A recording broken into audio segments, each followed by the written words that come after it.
this would be an automatic gap adjustment tool. This response back up.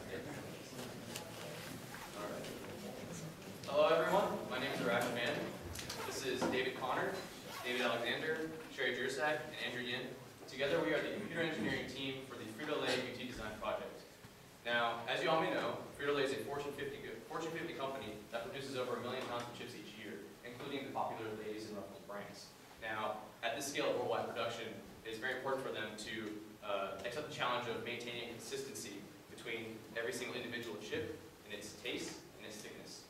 Now, in the chip making process, potatoes are brought to the factory. They are washed, they're then sliced, fried, and packaged.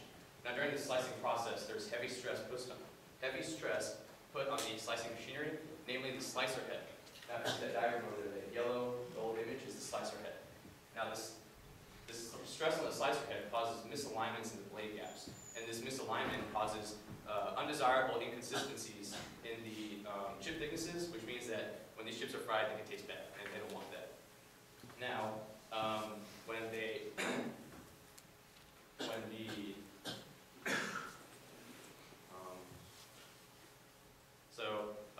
slicer head, when it becomes misaligned, the operators need to stop production. They take the slicer head off. They begin aligning the blades individually, and once it's aligned, they'll come over here, put it back on the slicer head. Production continues, etc. Now, with over 100 facilities worldwide, each operator is unique, and what that means is when they're done setting the gaps and put it back on the line, that slicer head is not going to be the same across the board, which introduces an inconsistency worldwide. They don't like that. So Frito-Lay has come to us and they've tasked us with building an automated gap adjustment tool, which is going to be used in each of their facilities to increase this gap adjustment consistency by removing the operator error.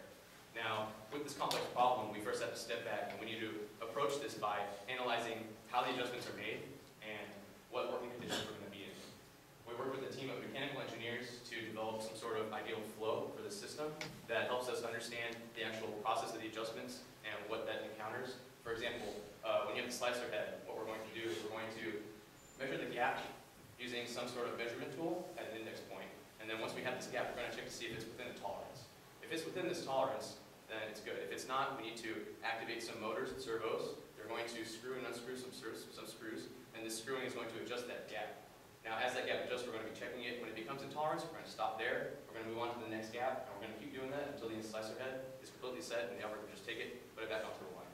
Now, in doing this, we've researched 3 specific measurement solutions. We've looked at a laser option, we've also looked at a contact probe option, and we looked at an infrared camera option.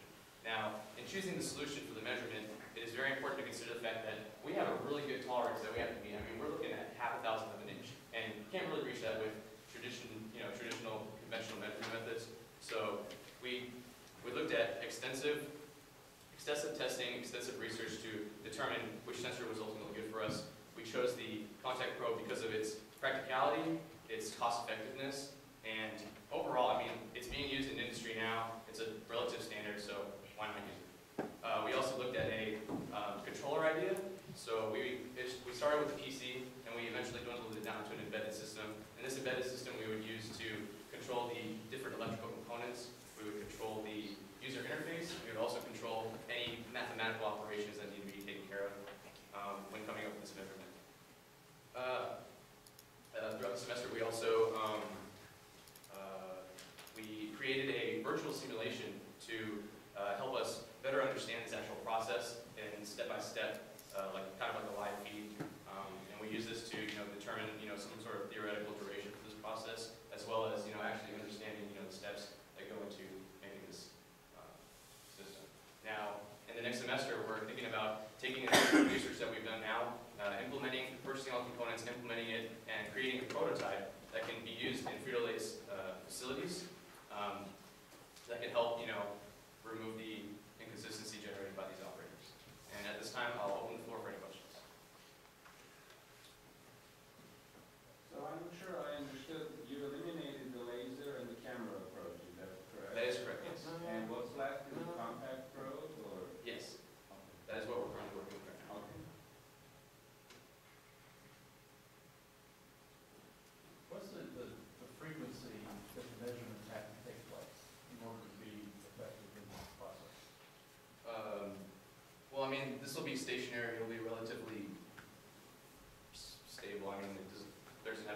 frequency. I mean, it's just a. So you measure it and set it up and then you just go run it? Yeah, we'll measure it and then do any calculations, and there will be a live feedback loop that'll help us, as we're making the adjustments, and once it hits the correct spot, it's good, move on to the next one. It's all sequential. Is your goal to actually include the adjustment of the screws, the servo system That's part of the goal, yes. for next semester?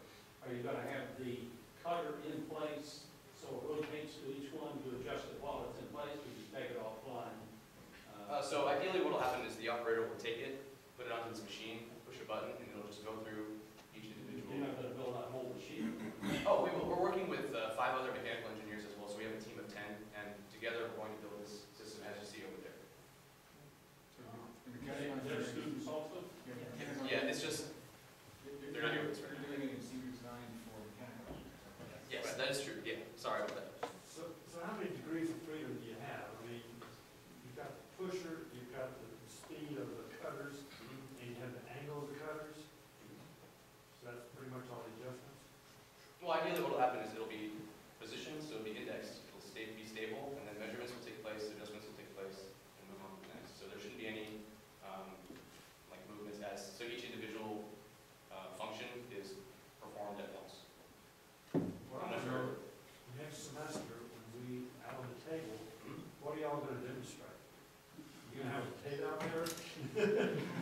Well, ideally, what we'll do is we'll probably have a drum, and they'll have just, the blades will be misaligned, and we'll just run the machine, and everything will be, it'll be set, and then we can test it with a caliper or some sort of thing.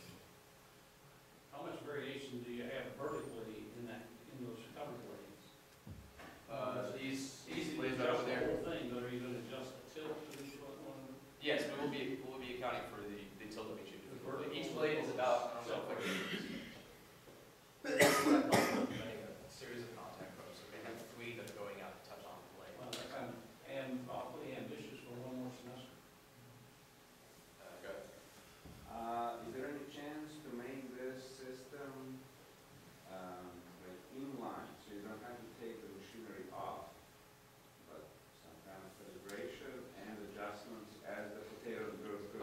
It's possible. We were tasked on making a machine that would be near the facility, like near the production line, but not part of the